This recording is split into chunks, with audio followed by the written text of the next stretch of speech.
There are two kinds of motion. The first is something called uniform motion or constant speed. What it means is that your speed's not changing, it's staying consistent and constant. For instance, when you're driving down the road and the speed limit is 50, well, you should be doing 50 the whole time. You shouldn't be accelerating up to 80 and dropping down to 20. You need to keep your speed at 50. It's almost like having your cruise control on when you're driving on the highway.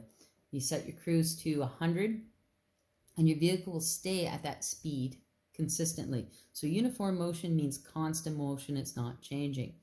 Now, when we graph a distance versus time graph and get a straight line, well, that's an example of uniform motion. The slope of a distance time graph is equal to the speed. So that's interesting. So if we took an object's distance and time and graphed it and got a straight line, if we wanted to figure out the speed of that object, all we have to do is find the slope. So the symbol for speed is v. V is equal to the slope, which we know is rise over run. And it says, this graph indicates that distance is increasing evenly with time. So if I go up one step, I go over one step. Up one, over one, up one. It's constant. Instantaneous speed is the speed in which an object is traveling at a particular instant. It is not affected by previous speed or by how long it has been moving. For instance, again, if I'm driving on the highway, and let's say I'm doing the speed limit, it's 100, I'm on the 401, and all of a sudden I decide I'm not paying attention, I accelerate up to 120, and at that moment, a police officer shines his radar gun on me. Well, it doesn't matter that I was doing the speed limit for the past half hour. All that matters is that at that instant, the police officer clocked me speeding.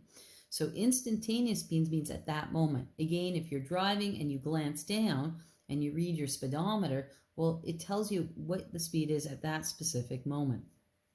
So here I have an interesting little graph. If I wanted to figure out the speed of this little part, I find the slope of that. If I wanted to figure out the speed of this part of the graph, I find the slope of that part, and etc. with the third one. So we're going to do that now. So I want to figure out the slope of the different parts of the graph. So at 5 seconds is right here. I want to find the slope of this segment. So I know v at 5 seconds is equal to the slope, which is equal to the rise divided by the run. Well, I'm looking at this little part of the graph. My rise is 5. To go from 10 to 15 is 5. So that's 5. My run, I'm going from, looks like 0 to 10 is 10. So I simply put that into my formula. I will have 5 divided by 10 is equal to 0.5. And this was, I didn't write it in, but it's distance in meters and time in seconds. So I have 0.05 meters per second. Now we're going to do the second segment, this one here, because I want to figure out the speed at 15 seconds. 15 seconds is in the middle, so I want to find the slope of this little piece here.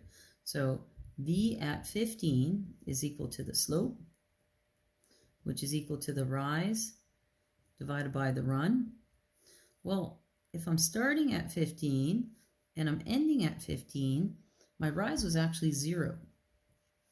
My run looks like it was 10.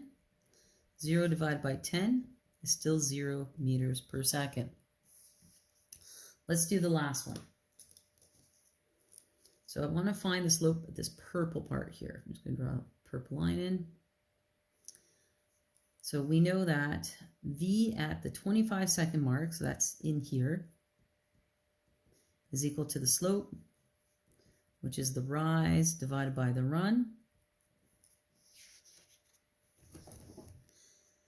This time I'm dropping from 15 all the way down to 0.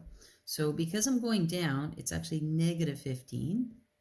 My run is, if I look at this, so I dropped, my run moves over is 10.